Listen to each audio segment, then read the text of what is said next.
الحمد لله والصلاة والسلام على رسول الله صلى الله عليه وسلم. اللهم لا علم لنا إلا ما علمتنا إنك أنت العليم الحكيم. Nous allons poursuivre par la grâce d'Allah subhanahu wa ta'ala avec l'explication du livre A'lam Sunnati al-Manshura, ce qu'on appelle souvent en français 200 questions-réponses dans la croyance. Et dans la série d'hier, nous avons vu à l'introduction de ce livre béni. Et nous avons dit que dans ce livre, nous n'allons pas rentrer dans trop de détails. D'accord, les coulisses m'accordent. Et ce livre nous permettra de réviser un grand livre qu'on a étudié l'année passée, qu'on appelle Sullam al-Usul, un poème bénéfique dans la croyance et le tawhid. Et ce poème, nous le révisons par ceci. Et sachez que Sullam al-Usul, parmi les gens de science, ceux qui ont dit que ça te regroupe ou ça réunit entre Kitab al-Tawhid et Aqidat al-Wasitiyya. Donc en étudiant Sullam al-Usul ou en étudiant ce livre, les 200 questions-réponses, tu vas réviser des points importants de Kitab al-Tawhid et tu vas réviser des points importants du livre qu'on a fait tout à l'heure, Al-Aqidatu al-Wasitiyya. Et ce livre, c'est l'un des livres qui a l'une des meilleures méthodologies d'enseignement. D'autant plus que la méthodologie d'enseignement, c'est quoi? Les questions-réponses. C'est quoi? C'est les questions-réponses. Alors nous allons commencer demandant l'aide d'Allah subhanahu wa ta'ala. Tafadhal. السؤال الأول ما أول ما يجب على العباد؟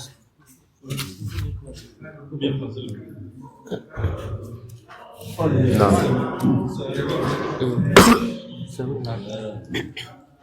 السؤال الأول ما أول ما يجب على العباد؟ نعم. L'auteur dit la première question, c'est quoi la première chose qui est obligatoire aux serviteurs? Ça ne vous rappelle pas quelque chose? Ça vous rappelle quoi? Non. Le fait que la première chose obligatoire sur l'homme, c'est le fait de justifier l'existence. Les Ash'ari disent la première chose obligatoire sur le serviteur, c'est le fait de justifier l'existence d'Allah. J'ouvre un livre, l'auteur me dit c'est quoi la première chose qui est obligatoire au serviteur? On fait quoi? On ferme le livre, on rentre chez nous? La réponse non. L'auteur il a mis cette question justement pour nous enseigner que la première chose qui est obligatoire pour nous, ce n'est pas ce que les Ash'ari ont dit. D'accord? Il va nous enseigner c'est quoi la première chose qui est obligatoire. Non. أول ما يجب على العباد معرفة الأمر الذي خلقهم الله له وأخذ عليهم الميثاق به وأرسل به رسله إليهم وأنزل به كتبه عليهم ولأجله خلقت الدنيا والآخرة والجنة والنار وبه حقت الحقة ووقعت الواقعة وفي شأنه تنصب الموازين وتتطاير الصحف وفيه تكون الشقاوة والسعادة وعلى حسبه تقسم الأنوار ومن لم يجعل الله له نورا فما له من نور. En résumé, on va résumer avant d'expliquer Inch'Allah. En résumé, l'auteur va vous dire la première chose qui est obligatoire à tout le monde, et si vous retenez ce que je vais résumer, c'est suffisant pour cette première question. La première chose qui est obligatoire à tout musulman pubère, car l'obligation religieuse, c'est quand tu atteins la puberté. D'accord? Et tout musulman, fille comme garçon qui atteint l'âge de 15 ans, est cette pubère. Et tu peux devenir pubère bien avant tes 15 ans. Alors, la première chose qui est obligatoire pour toi, ô musulman, c'est ce que le prophète sallallahu alayhi wa sallam, il a donné comme premier ordre de mission à Muaz lorsqu'il a envoyé au Yémen. Qu'est-ce qu'il lui a dit? Innaka satati qawma ahla kitab falyakun awwala ma tad'uhum ilayhi. Tu vas aller vers un peuple qui sont des gens du livre. Que la première chose à laquelle tu vas les appeler, vous pouvez dire quoi? Appelle à justifier Allah, qu'Allah existe. La réponse non. An yuwahhidullah, qu'ils adorent Allah sans associer. Tu vas donc vers un peuple qui avait reçu des livres avant nous, des chrétiens. Que la première chose à laquelle tu les appelles soit le fait d'adorer Allah sans associer. Et ensuite, il lui dira, s'ils acceptent cela, dis-leur qu'Allah leur a rendu obligatoire les 5 prières, etc. Al-Hadith. Alors, c'est quoi la première chose qui est obligatoire pour tout musulman? Le fait de connaître le droit de son Seigneur sur lui. C'est quoi le droit de son Seigneur sur lui? Avant d'envoyer Muaz au Yémen, le prophète lui a enseigné le droit de son Seigneur sur lui. Ya Muaz, oh Muaz, atadiri ma haqqullahi ala al-abid.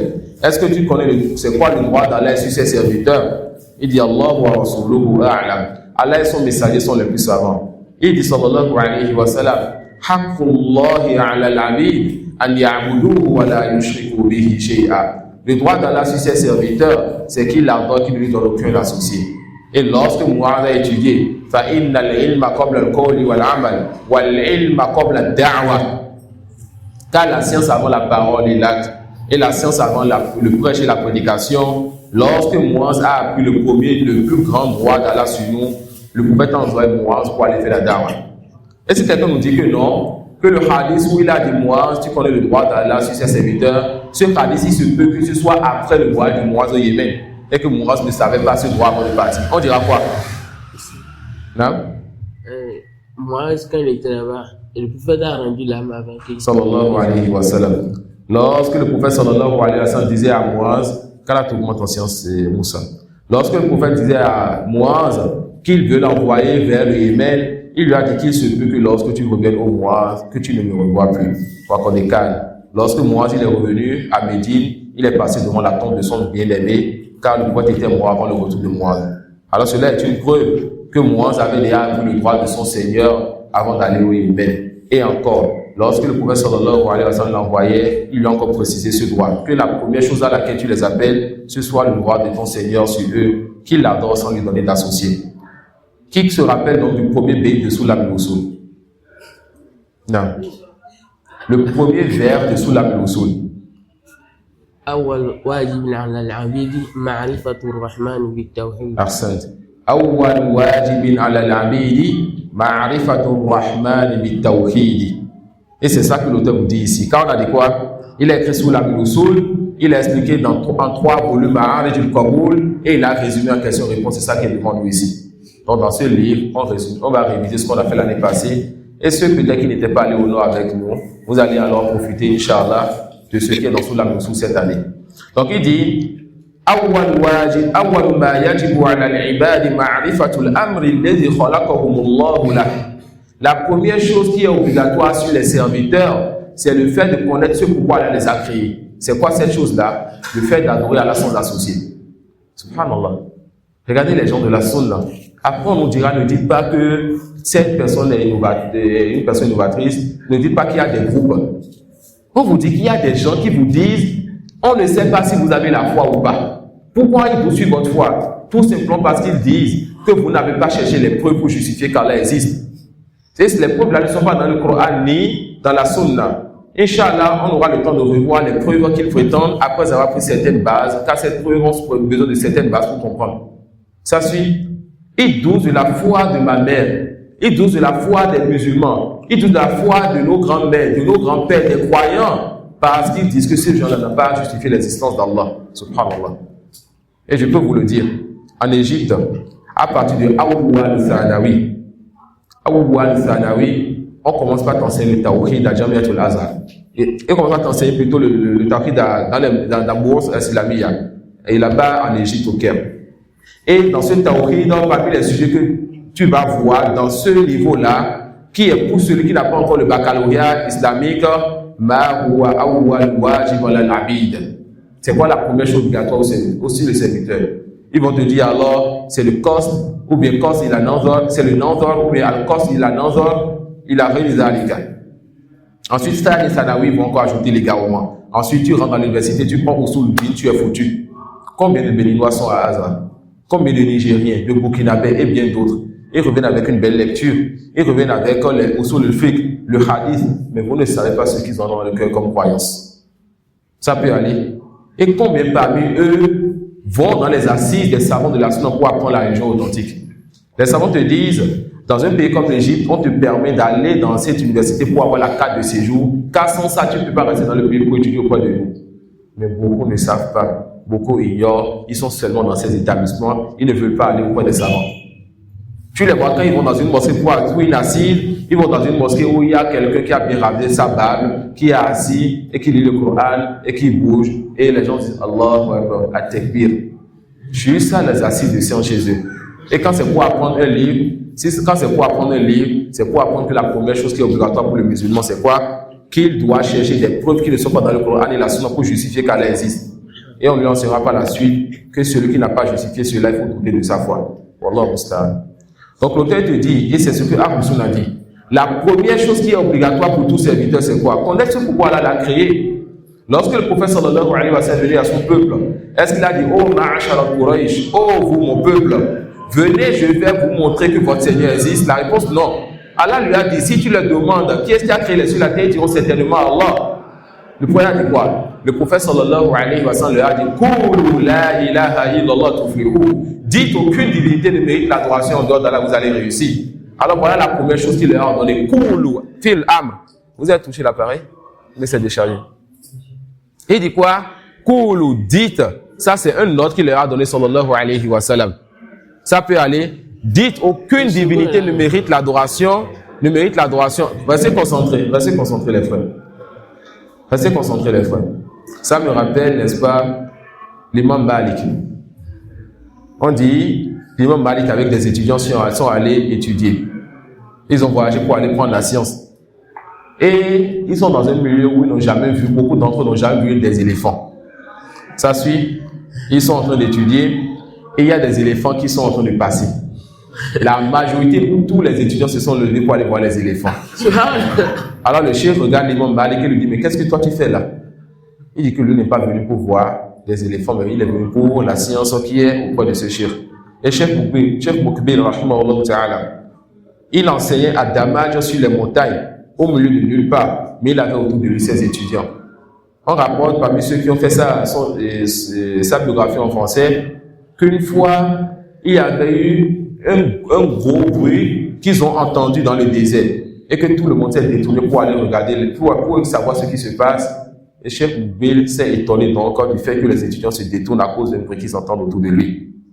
Cheikh Ibn Sina rahimahullah ta'ala, il était dans la scie de Cheikh Abou Rahman As-Sa'di rahmatullah alayhi wa jami'a. Et Cheikh Ibn Sina, des oiseaux rentrent dans la mosquée et il lève la tête, il commence pas à regarder les oiseaux, il ne les distrait pas les oiseaux.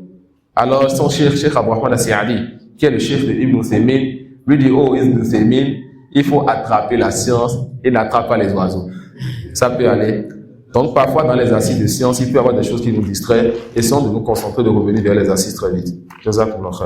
Donc il dit quoi? Il dit la première chose qui est obligatoire pour tout serviteur, c'est quoi? La première chose qui est obligatoire pour tout serviteur, c'est le fait de connaître ce pourquoi Allah l'a créé. Et comme c'est quelqu'un qui sait écrire, quelqu'un qui est éloquent, il va vous dire أول واجب أو أول ما يجب على العباد معرفة الأمر الذي خلقهم الله له وأخذ عليهم الميثاق به وأرسل به رسله إليهم وأنزل به كتبه عليهم. La première chose qui est obligatoire pour tout serviteur, c'est de savoir ce pourquoi Allah l'a créé.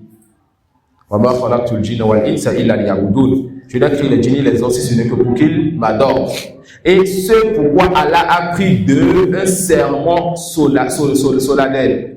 Allah subhanahu wa ta'ala a pris l'engagement et le pacte des fils d'Adam lorsqu'il nous a fait sortir donc des seins de notre père Adam. Vous vous rappelez? Allah nous a fait sortir des seins de notre père, il nous a fait sortir de notre père Adam. Toute sa descendance, Allah a fait sortir. Et il a demandé à Adam et à sa descendance, est-ce que je ne suis pas votre Seigneur? Ils ont répondu quoi? Bal Shahidna, n'est-ce pas? Là, nous attestons au Seigneur que Dieu est notre Seigneur, ô Allah. Ça suit. Donc Allah a pris le pacte de tout le monde. Et ça, c'est ce qu'on appelle le premier pacte, Al-Mithaqul Awwal. Lorsqu'Allah a créé Adam, Allah a fait sortir de lui toute sa descendance comme s'ils étaient des fourmis et papiers. Ça suit. Et il a pris le pacte d'eux en leur disant, je suis votre Seigneur, est-ce que vous attestez cela? Ils ont reconnu qu'Allah était leur Seigneur. Et quand tu reconnais Allah comme Seigneur, tu dois adorer Allah seul. Yani, Al-Khaliqu li hadhihi al-ashya' huwa al-mustahiqqu lil-ibada. Celui qui a créé tout ceci, c'est le seul qui mérite l'adoration. Quand tu reconnais Allah comme Seigneur, tu dois l'adorer. Voilà pourquoi il dit, Ya ayyuhan nas, wa'budu rabbakum alladhi khalaqakum walladhina min qablikum la'allakum tattaqun. Oh, vous les gens, adorez, mais adorez qui? votre Seigneur. Celui qui vous a créé et ceux qui sont venus avant vous afin que vous atteigniez la piété. Donc quand tu reconnais Allah comme Seigneur, tu dois l'adorer. Et quand tu le reconnais comme unique Seigneur, tu dois l'adorer lui seul. Donc Allah a fait sortir de Adam toute sa descendance et il les a fait attester qu'il est leur Seigneur. Ils ont attesté. C'est le premier pacte. Et ce pacte-là ne te fait pas mériter le paradis ou l'enfer. Jusqu'à ce que vienne le deuxième message, le deuxième pacte. C'est quoi le deuxième pacte? C'est ce que l'auteur nous a dit ici. Le deuxième pacte, c'est quoi le deuxième pacte? L'envoi des messagers. L'envoi des messagers. Donc Allah nous a déjà fait sortir des seins de notre Père. Il a pris de nous le premier pacte en nous disant qu'il est notre Seigneur, notre Créateur. Et c'est ça que les savants ils ont dit, la fitra. Allah a pris de nous cet engagement et on a cette croyance. Et quand il nous crée avec cette saine nature-là. Ça suit. Ensuite, cette saine nature n'est pas suffisante pour qu'on rentre au paradis ou en enfer. Voilà pourquoi si la personne, elle grandit dans un milieu où la dawa ne lui vient pas et que la personne meurt, est-ce qu'elle sera en enfer? Si elle n'a jamais adoré Allah, elle meurt en grandissant dans un milieu où la dawa ne lui est jamais venue. La réponse non. Yawm al-Qiyamah, cette personne sera éprouvée. Et si elle réussit l'épreuve, elle va au paradis. Si elle échoue, elle va en enfer. Les enfants des non-musulmans qui meurent avant la puberté, est-ce qu'ils vont en enfer? La réponse, ils seront éprouvés Yawm al-Qiyamah. S'ils réussissent, c'est le paradis. S'ils perdent, c'est l'enfer. Ça suit. Tout cela pourquoi? Parce que le premier pacte n'est pas suffisant pour que tu mérites le paradis ou l'enfer. Il faut le deuxième pacte. C'est quoi le deuxième pacte? Le fait que le message, donc des messagers te viennent. Voilà pourquoi Allah subhanahu wa ta'ala, il n'a pas envoyé un messager vers une contrée sans dire à ce messager de dire aux gens aucune divinité ne mérite l'adoration en dehors d'Allah. Et après le prophète sallallahu alayhi wa sallam, c'est vous les étudiants, c'est nos savants qui représentent dans cette communauté les prophètes qui étaient envoyés à la communauté de Moussa alayhi salam. Nous ne sommes pas des prophètes, mais nous sommes sur la voie des prophètes. Alors c'est à nous d'aller enlever la preuve donc sur les serviteurs d'Allah afin que le jour dernier personne ne dise Seigneur je ne savais pas, Seigneur je n'ai pas entendu. Ça suit? Donc l'auteur te dit quoi? La première chose qui est obligatoire pour tout le monde, c'est le fait de savoir ce pourquoi Allah l'a créé. Et c'est pour ça qu'Allah a pris de lui le premier pacte et c'est pour ça qu'Allah a pris le deuxième pacte en lui envoyant donc les messagers. Et c'est à cause de cela qu'Allah fait descendre les livres. Tout ce qu'il va citer, c'est pour te montrer qu'en réalité Allah il est miséricordieux envers toi. Et qu'il t'a facilité tous les chemins pour que tu puisses l'adorer et que tu ne lui dises pas le jour dernier, Seigneur, je ne savais pas. Alors lorsqu'il va mettre quelqu'un en enfer, la personne ne dira pas, Seigneur, tu as été injuste.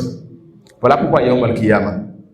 Quand c'est vers la fin de Surat Az-Zumar, lorsqu'Allah va décréter et que les gens du paradis iront au paradis, les gens de l'enfer iront en enfer, qu'est-ce que les gens des cieux, les anges, et les gens de la terre, que ce soit les djinns, les hommes, les croyants et les mécréants, ils vont dire quoi?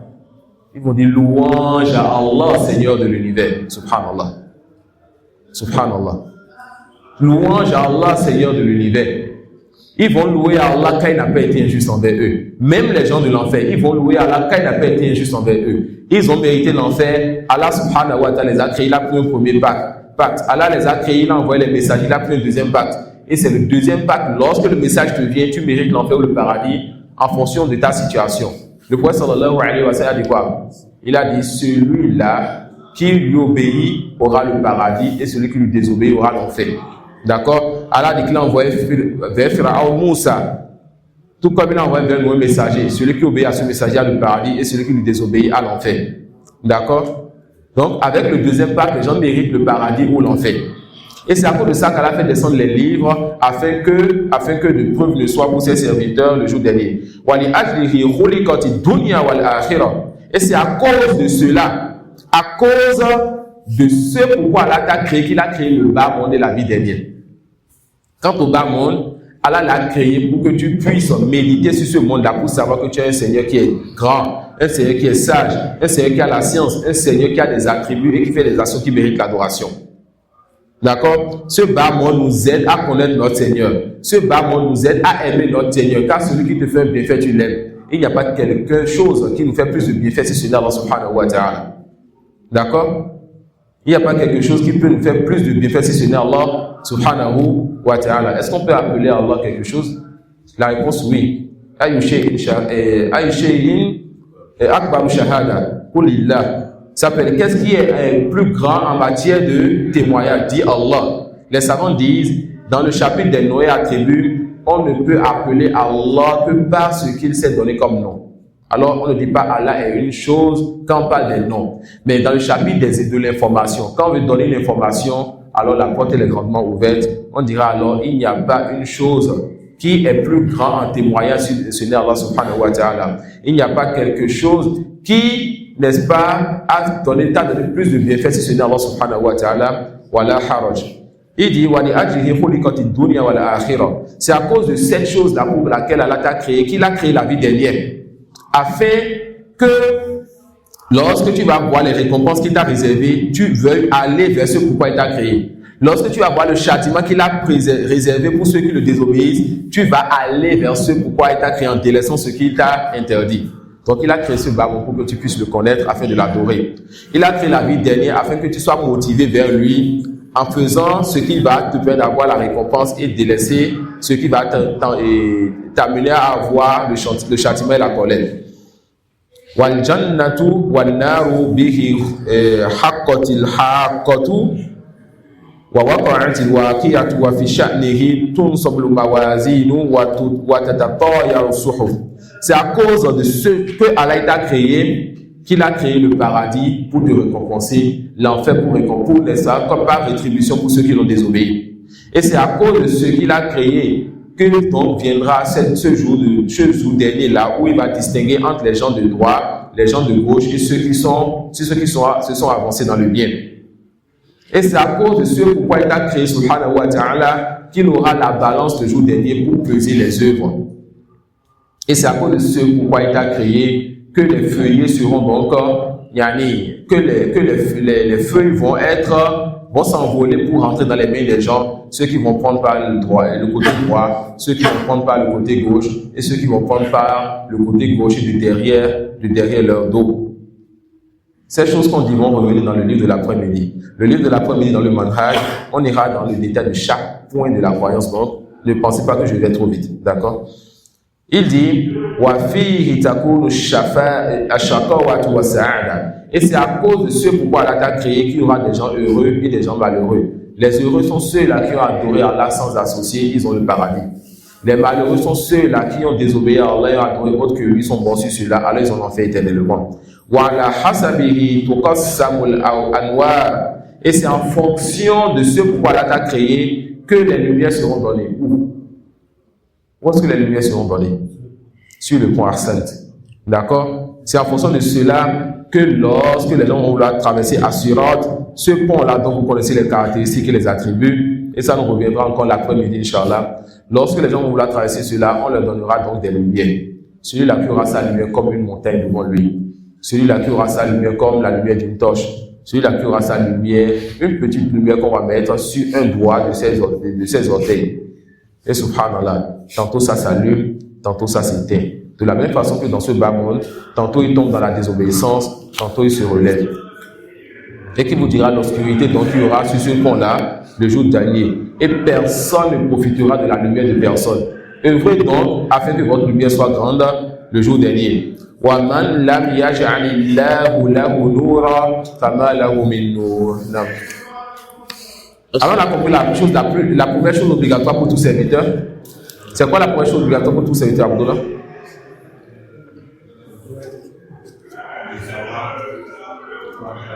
Non. C'est pourquoi Allah nous a créé pour l'adorer. Donc si on veut, on dira la première chose obligatoire pour tout musulman, c'est le fait d'adorer Allah sans associer. D'accord? Car c'est le droit d'Allah sur lui. Non. La première chose obligatoire pour tout musulman, c'est le tawhid. Toutes ces réponses sont valables. D'accord? Et avec ça, on a pris la première chose obligatoire pour nous et l'erreur que certains font lorsqu'ils disent la première chose obligatoire pour tous serviteurs. Non. Non.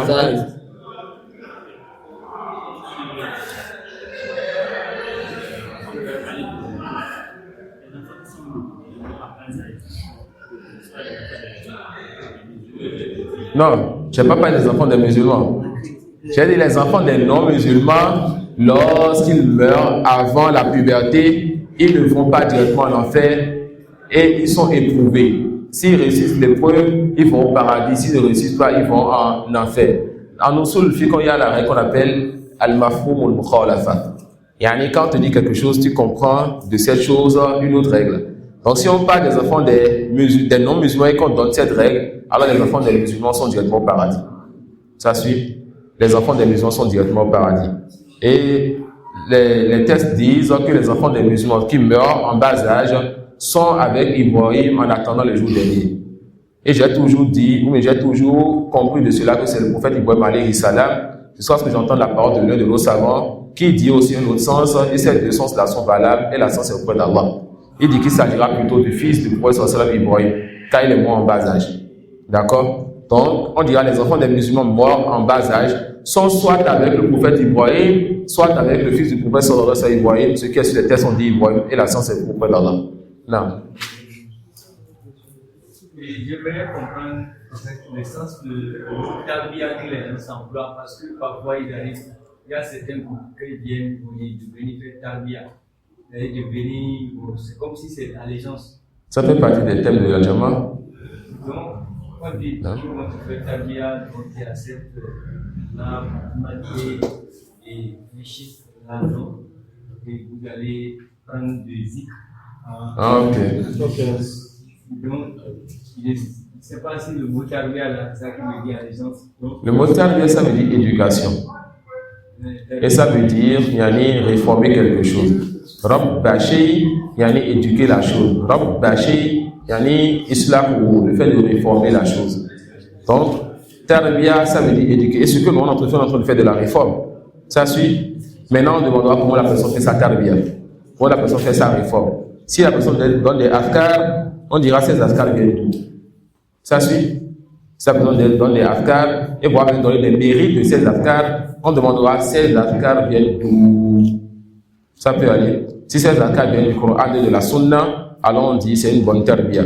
Si ça vient d'autre que cela, il n'y a pas après le Coran et la Sunna, si ce n'est la passion. Ça peut aller. Est-ce que tout cela c'est normal que l'homme aille juste qu'on te fait accepter calmement la base que on te dit donner que tu vas appliquer tel zikr. Et ça veut dire le zikr en question. Si le zikr en question, si ce n'est pas venu dans les tests, on dit alors c'est la passion. Ça suit. Les tests nous ont enseigné des afkars, n'est-ce pas? Et nous ont dit des afkars à faire à des moments précis. Alors, l'afkar que la personne t'enseigne, si un ustaz m'enseigne des afkars, je dis jazakallah khairan. Le zikr là, est-ce que c'est venu dans les tests? S'il me dit oui, alors on voit le zikr, c'est vérité, les moments le fait et on le fait. Mais si ces zikrs ne sont pas venus dans les tests et qu'on me donne des mérites et des moments à faire cela, je dis on ne perd pas le temps, on a mieux à faire dans la sunna du prophète sallallahu alayhi wa sallam. D'accord? Non. Comme la question parlait des zikr, j'aimerais demander concernant les zikr. Il ne faudrait pas qu'on s'éloigne trop du coup, les frères. Non. J'aimerais demander concernant les zikr par rapport au nombre de fois à faire. Est-ce que, parce que, par exemple, quand on dit là, on dit par exemple, quand on dit subhanallah, en dehors de juste après les prières obligatoires, quand on peut faire ça dans les heures de la journée, mais à n'importe quel moment, concernant le nom, quel est le nom qui est indiqué? Parce que souvent, par exemple, moi, me concernant, quand je me fais, comme je ne sais pas quel est le nom qui est indiqué, je ne compte pas. Maintenant, est-ce que si on veut compter dans les moments en dehors des prières, on peut faire 33 fois, 33 fois, 33 fois, ou bien, là, il ne faut pas compter. De façon générale, ce que les tests sont limités, on limite. Ce qu'ils ont ouvert, on ouvre. Après les prières, ils nous ont donné des nombres. On fait ces nombres-là. Autre que cela, le prophète sallallahu alayhi wa sallam dit que fais l'effort pour que ta langue ne soit jamais sec du rappel d'Allah. Donc, fais sans compter, ne cherche même pas à compter. Tu fais 1, ne cherche pas à compter. Tu fais 3, ne cherche pas à compter. Tu fais 5, ne cherche pas à compter. D'accord? Tu fais tout simplement et tu te rapproches de ton Seigneur. Ça peut aller. Non. Moussa. السؤال الثاني ما ذلك الأمر الذي خلق الله الخلق لأجله. Non. Alors l'auteur, il nous a dit, c'est quoi la première chose qui est obligatoire pour tout serviteur? Il a dit, c'est le fait que le serviteur sache ce pourquoi Allah l'a créé. Ensuite, il va nous dire, c'est pourquoi Allah t'a créé. Allah a créé le serviteur pourquoi? Non. قال الله تعالى. Et vous allez voir que lorsqu'il a voulu nous dire pourquoi Allah nous a créé, il n'a plus apporté sa parole, mais il a apporté que des versets. Quelqu'un l'a précédé dans cela. Le Cheikh Mohammed ibn Abdul Wahhab. Son livre s'appelle comment? Kitab al-Tawhid. C'est quoi le tawhid, le droit d'Allah sur ses serviteurs? Il n'a même pas dit Inna alhamdulillah, il n'a pas fait d'introduction. Il a dit Kitab ou Tawhid, et en même temps il apporte des versets. Les savants disent parce que le tawhid est le droit d'Allah. Il n'y a pas quelqu'un qui est plus en droit de dire c'est quoi son droit sur nous si ce n'est Allah subhanahu wa ta'ala. Alors il nous a dit le droit d'Allah par les versets d'Allah. قال الله تعالى وما خلقنا السماوات والأرض وما بينهما لاعبين ما خلقناهما إلا بالحق ولكن أكثرهم لا يعلمون وقال تعالى وما خلقنا السماء والأرض وما بينهما باطلا ذلك ظن الذين كفروا وقال تعالى وخلق الله السماوات والأرض بالحق لتجزى كل نفس بما كسبت وهم لا يظلمون وقال تعالى وما خلقت الجن والإنس إلا ليعبدون. Non. L'auteur dit وقال تعالى Allah subhanahu wa ta'ala dit وما خلقنا السماوات والأرض وما بينهما لاعبين. Nous n'avons pas créé les cieux et la terre et ce qui se trouve entre les deux, il n'y en a pas amusement, sans but, pas tout simplement, pour tout simplement créer cela. Allah n'a pas créé les cieux et la terre, ce qui se trouve entre les deux, il y en a sans but donné. Il n'a pas créé cela juste pour s'amuser. Ma khalaqnahuma illa bil haqq. Et mettez deux traits sur le mot haqq. Nous n'avons créé les cieux et la terre qu'en toute vérité. C'est quoi cette vérité-là? C'est quoi la vérité pour laquelle Allah a créé les cieux et la terre? Allah a créé les cieux et la terre afin qu'on puisse le connaître. Allah dit Allahu allazi khalaqa sab'a samawati wa min al-ardi mithlahun yatanazzalu al-amru baynahunna lita'lamu anna Allah ala kulli shay'in qadir wa anna Allah qad ahata bi kulli shay'in ilma. Selon les scènes de tradition, Allah subhanahu wa ta'ala dit Allah qui a créé sept cieux et autant de terres. Entre eux, son commandement descend afin que vous sachiez. Le afin que qui est venu dans ce verset, c'est le même afin que qui est venu quand Allah t'a dit je n'ai que les djinns et les hommes, si ce n'est que pour Yanni, j'ai que les djinns et les hommes afin qu'ils m'adorent. Donc Allah a créé les djinns et les hommes pour un but. Il a créé les cieux et la terre, ce qui est entre eux pour un but. Il a créé les cieux et la terre, ce qui est entre eux pourquoi? Afin que vous sachiez qu'Allah en vérité est omnipotent et qu'Allah a embrassé toutes choses de son savoir. C'est quoi ça? Les attributs d'Allah. Donc il a créé les cieux et la terre pour qu'on puisse le connaître. Ça suit? Il a créé les cieux et la terre pour qu'on puisse le connaître. Et quand on le connaît, qu'est-ce qu'on va faire? On va savoir alors qu'il n'y a pas autre que lui qui mérite l'adoration. Donc Allah a créé les cieux et la terre pour qu'on puisse le connaître. Et quand on l'a connu, alors on va faire وَمَا خَلَقْتُ الْجِنَّ وَالْإِنسَ إِلَّا لِيَعْبُدُونَ. On va comprendre le sens du verset. Je n'ai créé les djinns et les hommes, si ce n'est que pour qu'ils m'adorent. Subhanallah. Donc tout ce qui est autour de nous nous aide à connaître ce Seigneur qui mérite l'adoration. Et tout ce qui est autour de nous nous montre qu'il est le seul parfait. Et tout ce qui est autour de nous est imparfait. Et l'imparfait ne mérite pas l'adoration. Voilà pourquoi Allah subhanahu wa ta'ala, lorsqu'il va parler de Isa et de sa mère, il va dire quoi? Kana yakula le ta'am. Que Isa et sa maman mangeaient, prenaient du repas. Pourquoi il va dire ça? Pourquoi Allah il dit dans son livre que Isa et sa maman mangeaient? Afin de vous montrer qu'ils ont besoin de manger. Et celui qui a besoin ne mérite pas l'adoration. Ça suit? Celui qui a besoin ne mérite pas l'adoration. Allah il est As-Samad. Parmi celles le sens de As-Samad, celui qui ne mange pas et celui qui ne boit pas. Car il n'a besoin de rien ni de personne. D'accord? Donc Allah crée les cieux et la terre pourquoi? Afin qu'on puisse le connaître. Allah subhanahu wa ta'ala a créé les cieux et la terre pour qu'on puisse le connaître. Et quand on l'a connu, on saura donc que personne ne mérite l'adoration en dehors de lui. En résumé, pourquoi Allah nous a créés? Allah nous a créés nous pour l'adorer lui seul et sans associé. Non. السؤال الثالث ما معنى العبد؟ العبد إن أريد به المعبد أي المذلل المسخر فهو بهذا المعنى شامل لجميع المخلوقات من العوالم العلوية والسفلية من عقل وغيره ورطب ويابس ومتحرك وساكن وظاهر وكامن ومؤمن وكافر وبر وفاجر وغير ذلك الكل مخلوق لله عز وجل مربوب له مسخر بتسخيره مدبر بتدبيره ولكل منها رسم يقف عليه وحد ينتهي إليه وكل يجري لأجل مسمى لا يتجاوزه مثقال ذرة ذلك تقدير العزيز العليم وتدبير العدل الحكيم وإن أريد به العابد المحب المتذلل خص ذلك بالمؤمنين الذين هم عباده المكرمون وأولياؤه المتقون الذين لا خوف عليهم ولا هم يحزنون. L'auteur, dans la précédente question, il a dit pourquoi Allah nous a créés. Il apporte la parole d'Allah. وَمَا خَلَقْتُ الْجِنَّ وَالْإِنسَ إِلَّا لِيَعْبُدُونَ. Je n'ai créé les djinns et les hommes si ce n'est que pour qu'ils m'adorent. Alors il prend le mot ya'budun, le mot qu'il m'adore. Il va vous dire alors c'est qui donc le serviteur? Parce qu'on va sortir du mot qu'il m'adore en arabe ya'budun, le mot abid, le serviteur. Ça suit? Alors l'auteur vous dit c'est qui le serviteur? Il vous dit alors que le serviteur c'est deux catégories de personnes. Si vous voulez, toute personne soumise à Allah, alors il s'agit du musulman et du non-musulman et de toute personne qui se soumet à Allah. Le non-musulman se soumet à Allah. Le non-musulman se soumet à Allah. Non. Kif. Karahan.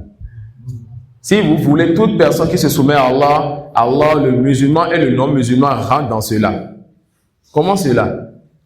Lorsqu'Allah fait tomber la pluie sur la terre, est-ce que le non-musulman peut repousser ou bien s'opposer à cela? Il est soumis au décret d'Allah. Lorsqu'Allah prédestine la mort, est-ce que le non-musulman peut repousser cela? Il est donc soumis au décret de son Seigneur.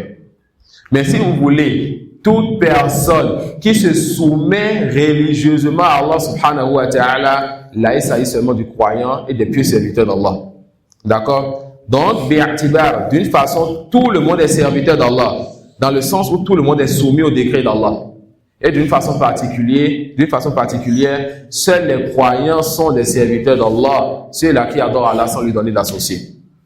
Ensuite, il va nous dire c'est quoi l'adoration. Il va nous dire quoi? C'est quoi l'adoration? Et il va nous apporter la définition de Cheikh al-Islam Ibn Taymiyyah. Qui se souvient de la définition en arabe? La définition de Cheikh al-Islam Ibn Taymiyyah. Qui d'autre? La définition de Cheikh al-Islam Ibn Taymiyyah.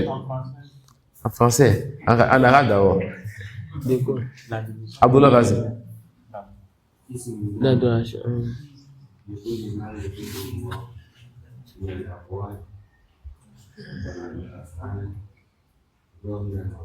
جزاك الله خيرا. أستاذ تفضل. اسم جامع لكل ما يحبه الله ويرضاه من الأقوال والأفعال الظاهرة والباطنة. نعم. Et l'auteur va nous ajouter un peu sur cette définition.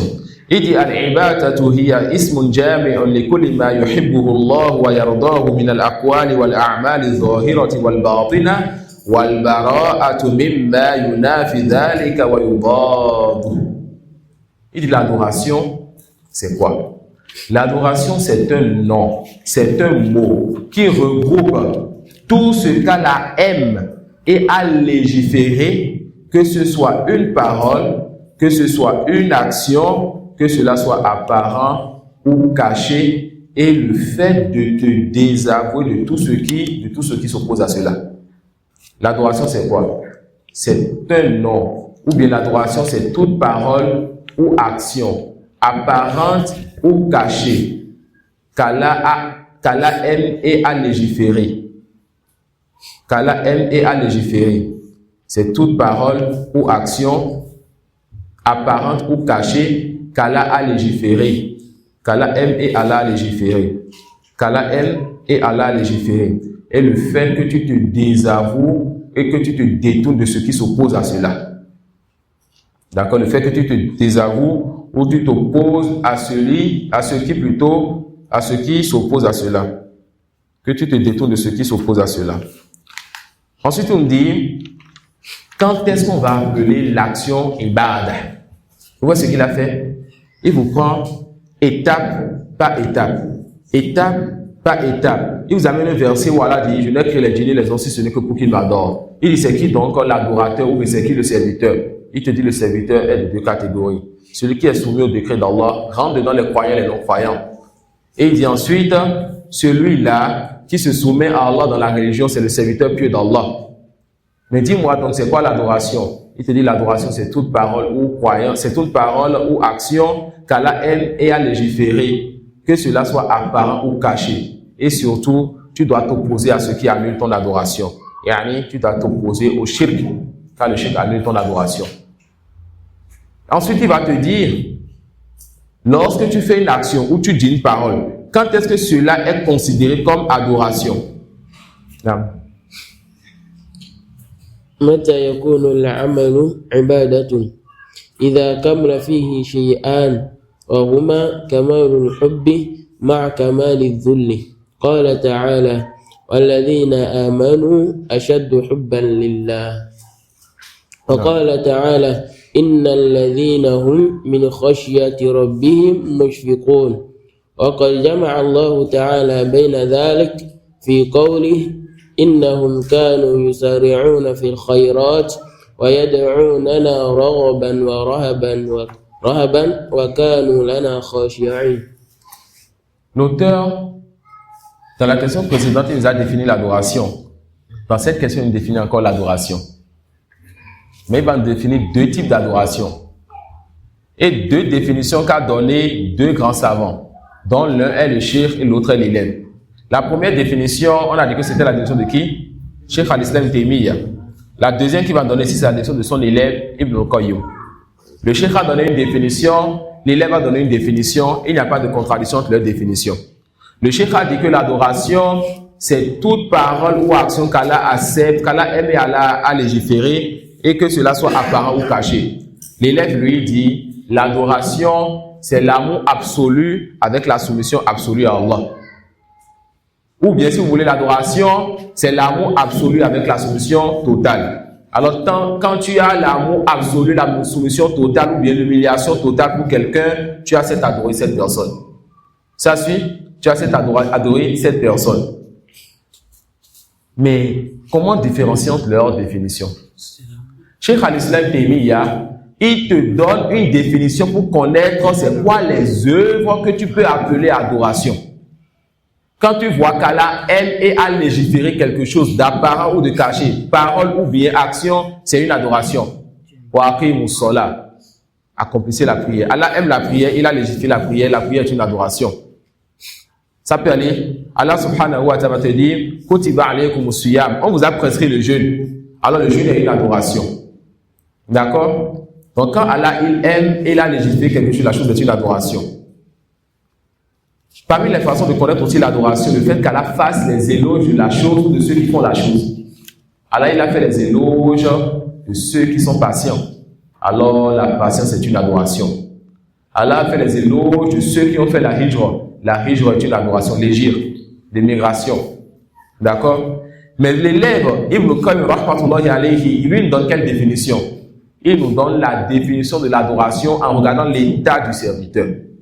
Le serviteur qui veut adorer son Seigneur doit avoir un amour extrême et une soumission et une humiliation totale pour son Seigneur. Donc le serviteur adorateur est celui qui est rempli de cet amour extrême et absolu et qui se soumet, qui s'humilie totalement pour son serviteur et pour son Seigneur. Mais l'adoration, l'action, c'est la définition que Ibn Taymiyyah nous a donnée. On a compris la différence entre les deux? Non, ça n'a pas donné. Non. ما علامة محبة العبد ربه عز وجل؟ علامة ذلك أن يحب ما يحبه الله تعالى ويبغض ما يسخطه فيمتثل أوامره ويجتنب مناهيه ويوالي أولياءه ويعادي أعداءه.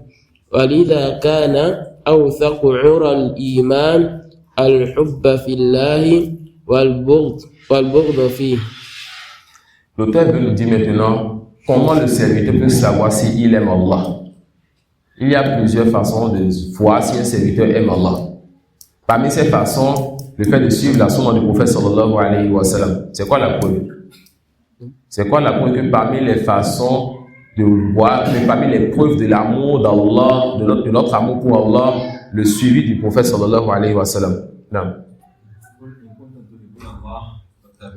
Alhamdulillah, jazakallah khairan. Allah dit Qul in kuntum tuhibbuna Allah fattabi'uni yuhibbukum Allah. Dis, si vraiment vous aimez Allah, suivez-moi, donc Allah va vous aimer. Falaysat al-ibratu bi an tuhibba, walakin al-ibrata an tuhabba. Le plus important n'est pas que tu aimes, mais le plus important est que tu sois aimé. Si Allah t'aime, tu as tout gagné. Ça suit. Et pour qu'Allah t'aime, il faut suivre son messager sallallahu alayhi wa sallam. Ici, l'auteur va nous donner une autre voie par laquelle on va savoir si quelqu'un aime Allah. Et ça, c'est ce qu'on appelle al-wala wal-bara. L'alliance et le désaveu. Le fait que la personne aime pour Allah et déteste pour Allah. Lorsque tu vois quelqu'un venir à la prière à la mosquée, tu vois quelqu'un jeûner avec les musulmans, tu vois quelqu'un étudier, tu vois quelqu'un faire les actes des musulmans, tu l'aimes pour Allah, même s'il n'y a pas entre lui et toi un intérêt mondain, mais s'il n'y a pas entre lui et toi, il y a un lien parental. Tu aimes cette personne pour Allah à cause de l'obéissance ou bien le fait que tu vois cette personne se rapprocher d'Allah. Et tu détestes quelqu'un pour Allah en fonction du fait que tu vois que cette personne s'éloigne d'Allah. Lorsque tu vois un musulman qui fume, qui prend l'alcool, qui fait les fawahish, les turpitudes, tu le détestes en fonction de son péché. Voilà pourquoi parmi les gens les plus détestés auprès des gens de la sunna, les innovateurs. Pourquoi? Car ils se basent sur le fait de détester pour Allah. Allah dit, j'ai parachuté pour votre religion. Les innovateurs disent, soit Allah n'a pas parachuté, alors on va ajouter, ou Allah a parachuté, le prophète a caché, alors on va vous dévoiler ce qu'il a caché. Ça suit. Donc on les déteste pour Allah. Et on aime pour Allah ceux-là qui s'accrochent donc à la sunna du prophète, sallallahu alayhi wa sallam. Et cette croyance est une croyance qui est très importante, car ça fait partie des piliers et des fondements importants du tawhid. Ça fait partie des piliers et des fondements importants du tawhid que tu aimes pour Allah et que tu détestes pour Allah subhanahu wa ta'ala. Et cela montre que cette personne, elle aime vraiment son Seigneur. Ensuite, l'auteur va te dire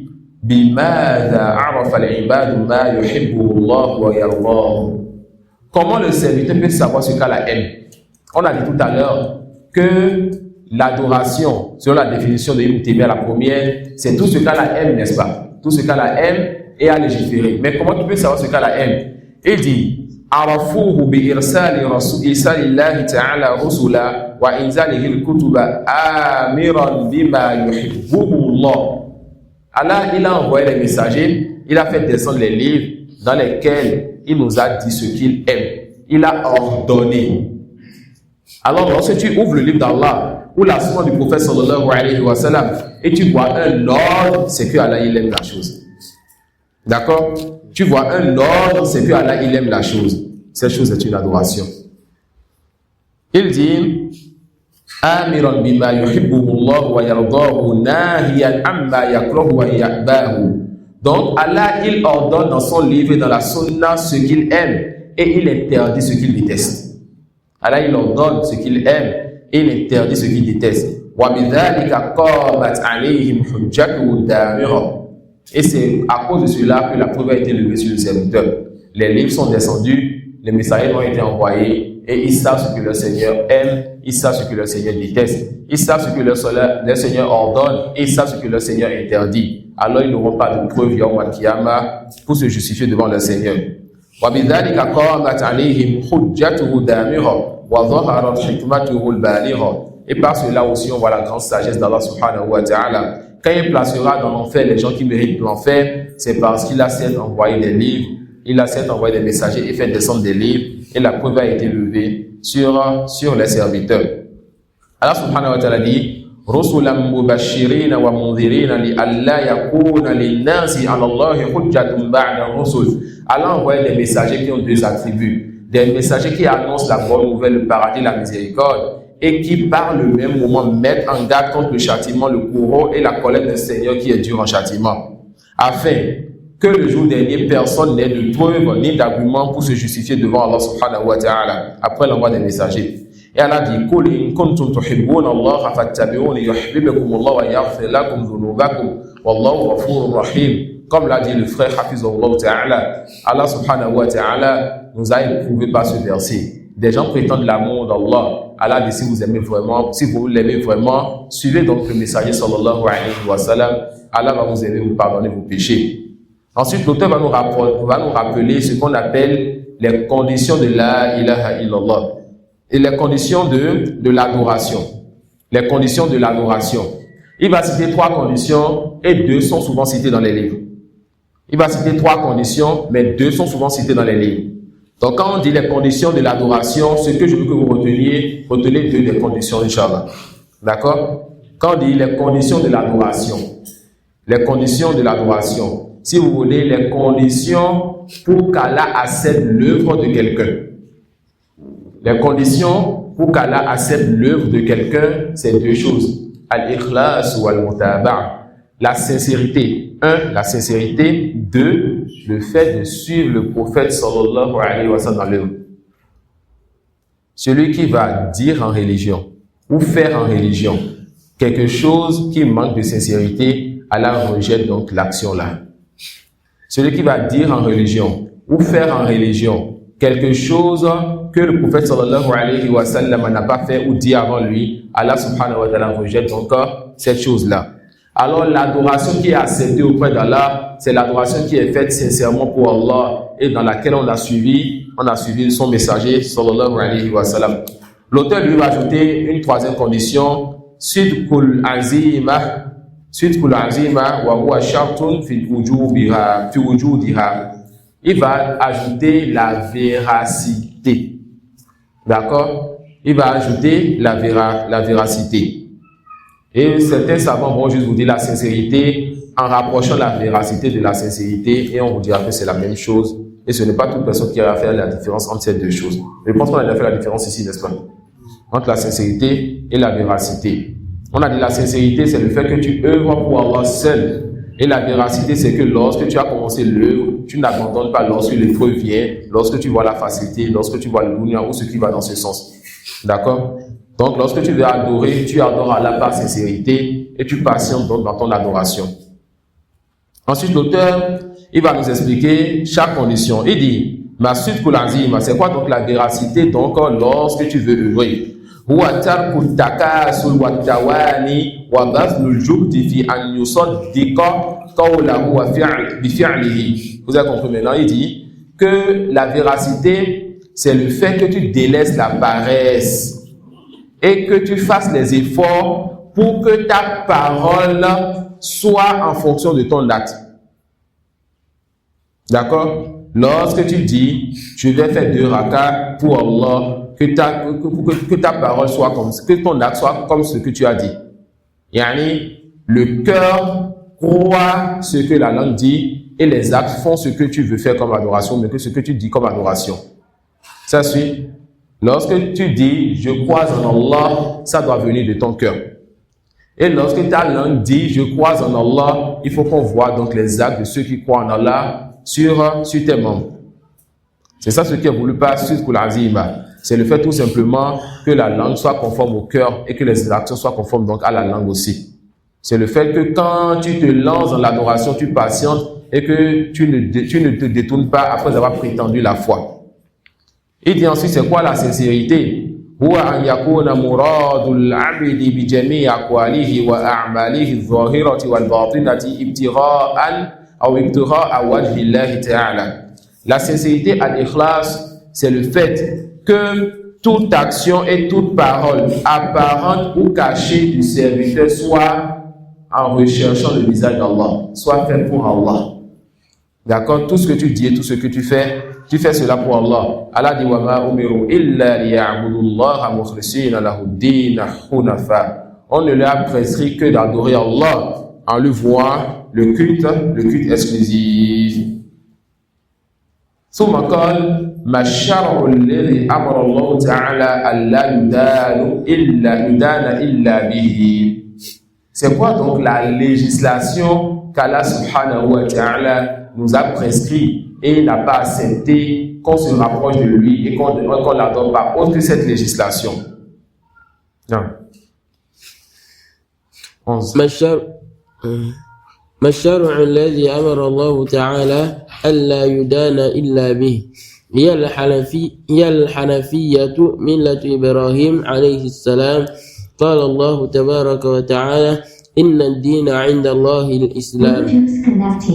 Ceux qui étaient avec nous hier soir pour Usul Thalatha, on a vu dans la troisième introduction que l'auteur, rahimahullah ta'ala, il a dit quoi?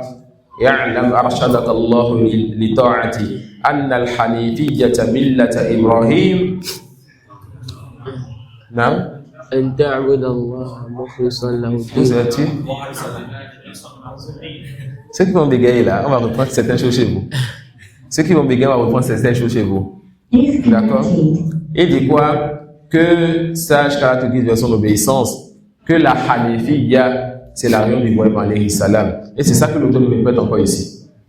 L'auteur nous dit quoi? Il dit, c'est quoi donc cette religion qu'Allah nous a prescrit et il ne veut pas qu'on se rapproche de lui par autre que cette religion? Il dit, c'est la Hanifiyya, Millata Ibrahim, la religion d'Ibrahim. La religion d'Ibrahim alayhi salam, le père des prophètes, donc la religion de tous les prophètes. Allah dit, Inna dina inda Allah l'islam. La religion auprès d'Allah est l'islam. Donc la Hanifiyya c'est l'islam et l'islam c'est la Hanifiyya. C'est le fait d'adorer une seule divinité, de ne donner aucun associé. D'accord? C'est quoi la religion d'Ibrahim alayhi salam et de tous les prophètes et messagers? C'est l'islam.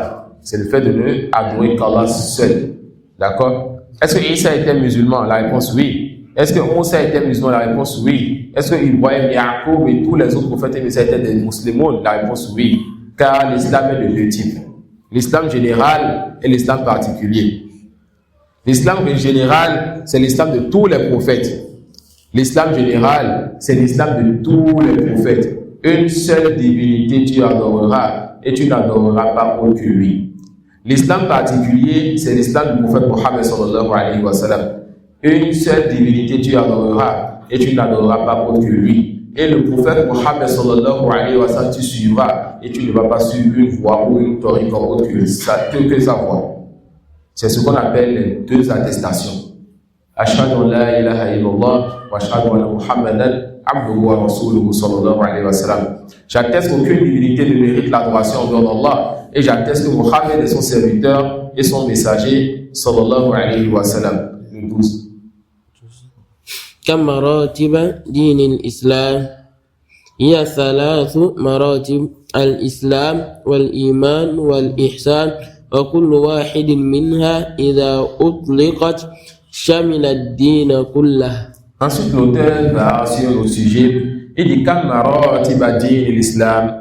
La religion de l'islam a combien de degrés? Il nous dit alors que la religion de l'islam a 3 degrés.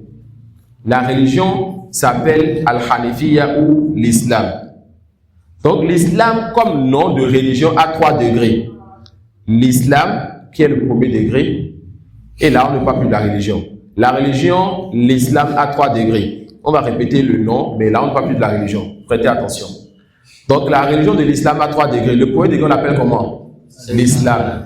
Le deuxième degré, l'iman. Le troisième degré, al-ihsan. Alhamdulillah, on comprend tout cela. C'est quoi la différence entre ces 3 degrés? Avant de parler de la différence, il y a une règle que les savants disent إذا اجتمعت افترقت وإذا افترقت اجتمعت. Lorsque ces 3 mots-là seront dans le même contexte, dans le même texte, ou derniers vont venir ensemble quelque part, ils auront des sens différents. Et lorsqu'ils vont venir dans des contextes différents, séparés, tous ces mots-là vont avoir le même sens, ça va désigner la même religion. Alors, lorsque je dis, je suis de l'islam, je parle de la religion de l'islam. Je suis musulman, je parle de la religion de l'islam.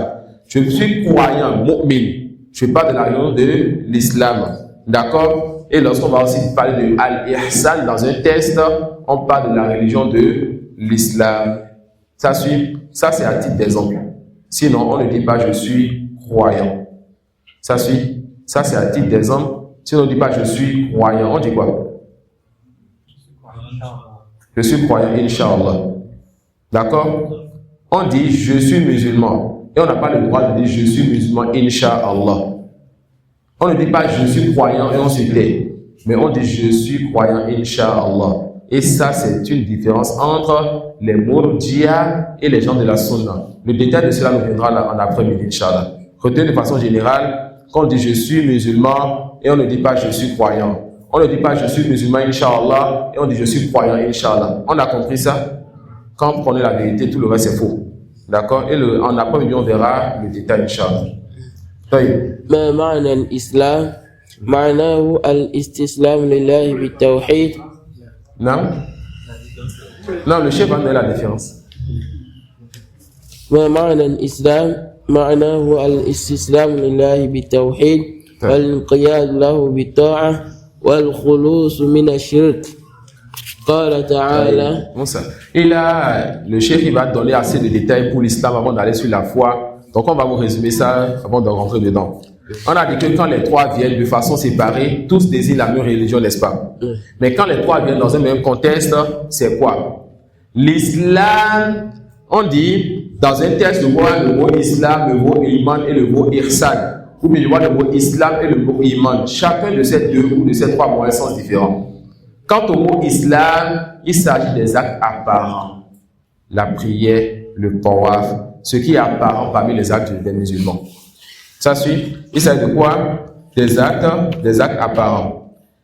Et quand on parle de al-iman, il s'agit des actes cachés. Lorsqu'ils viennent dans un même contexte. D'accord? Lorsqu'on parle de al-islam, il s'agit des actes apparents. Et lorsqu'on parle de al-iman, il s'agit des actes cachés. Comme quoi? La croyance en Allah, en ses anges, en ses messagers. Et lorsqu'on parle de al-ihsan, la bienfaisance, il s'agit de la perfection des deux premiers niveaux. La perfection des actes apparents et de la perfection des actes cachés. Ça suit? Lorsque certains ont compris le sens de l'islam détaché, le sens de l'iman détaché, et ils n'ont pas eu celui qui va leur enseigner que lorsque les deux la viennent dans le même contexte, et lorsque certains ont compris le sens de l'islam et le sens de l'iman détaché, lorsque ça vient dans le même contexte, et ils n'ont pas su que lorsqu'ils sont séparés, ils veulent dire la même chose, ils ont amené des erreurs en islam. Ils vont te dire alors. On a dit tout à l'heure, lorsqu'on appelle des Murji'a, que les Murji'a disent quoi sur les actes. On a dit quoi? Que les Murji'a disent quoi sur les actes? Que les actes ne font pas partie de la foi. Ils ont des preuves. Et tu ne verras pas un innovateur qui ne va pas te sortir des preuves. Ces preuves sont de deux sortes. Soit une preuve faible, soit une preuve mal expliquée. D'accord? Il n'y a pas d'innovateur qui ne va pas te sortir une preuve pour justifier son égarement. Soit la preuve elle est faible, soit la preuve elle est mal expliquée. Alors ils vont te dire, notre preuve c'est le hadith de Jibril alayhi salam. Qu'est-ce qui s'est passé dans le hadith de Jibril? Dans un même contexte, Jibril a demandé au prophète sallallahu alayhi wa sallam, mal islam, c'est quoi l'islam? Ensuite il a dit mal iman, c'est quoi al-iman?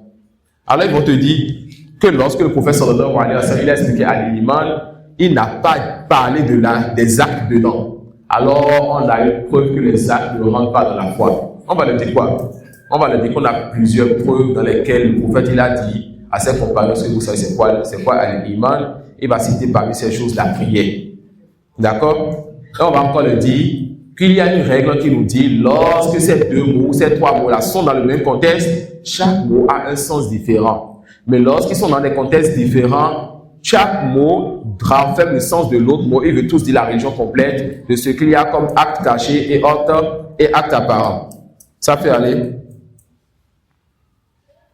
Et lorsque Allah subhanahu wa ta'ala il a envoyé les anges vers le peuple de Lut, ce peuple qui était polythéiste est le premier peuple qui a amené l'homosexualité sur terre, waliyaz billah. Et qu'Allah subhanahu wa ta'ala les a détruits. Vous savez comment il les a détruits? Le peuple de Lut. Vous savez comment Allah les a détruits? Allah, il a envoyé l'ange soulever donc cette terre-là et il a renversé la terre, il a fait pleuvoir sur eux des pierres. Car après le shirk qui ne pardonne pas, ils ont certes introduit sur sa terre quelque chose que celui qui est sur la saine nature ne supporte pas. Le fait que l'homme aille vers l'homme ou que la femme aille vers la femme. Ça suit?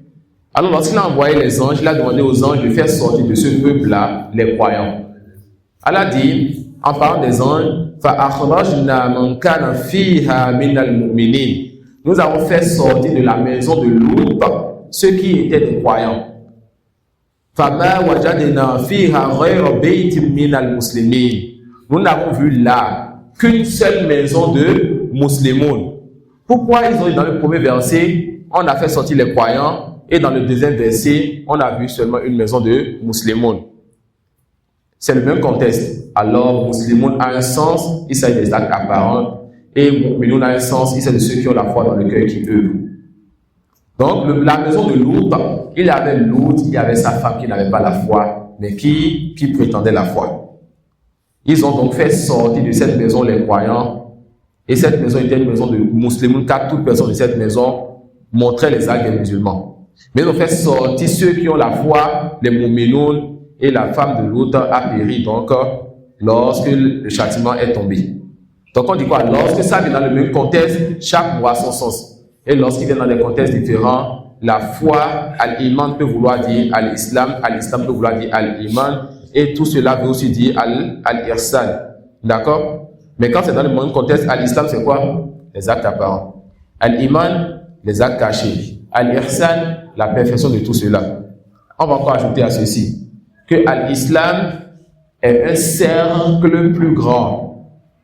Al-iman est un cercle plus restreint que le cercle de l'islam et qui est dans le cercle de l'islam. Et al-iman et al-ihsan est un cercle encore plus restreint. Si on devait dessiner, on va dessiner 3 cercles. Un cercle grand, un autre qui est à l'intérieur, un autre qui est à l'intérieur des 2 premiers. Le plus grand, c'est l'islam. Les musulmans sont nombreux, mais les croyants sont moindres que les musulmans. Et ceux qui ont parfait les 2 premiers niveaux sont encore moindres. D'accord? Sont encore moindres. Car rentrent dans les musulmans les hypocrites.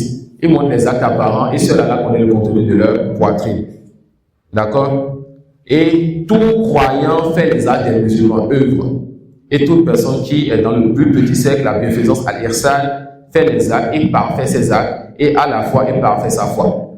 D'accord? Ensuite, l'auteur va nous montrer, il va nous parler donc de l'islam, il va nous parler des piliers de l'islam, il va nous parler des shahadatan, et bien d'autres que cela. Et je pense qu'on va être encore plus lourd sur ceci. On va s'arrêter sur cela, Inch'Allah, et à partir de la prochaine assise, nous allons parler du degré de l'islam, de l'iman et de l'irsan. Wa billahi tawfiq, wallahu a'lam, wa subhanaka wa bihamdik, ashhadu an la ilaha illa anta astaghfiruka wa atubu ilayk. Jazakumullahu khairan.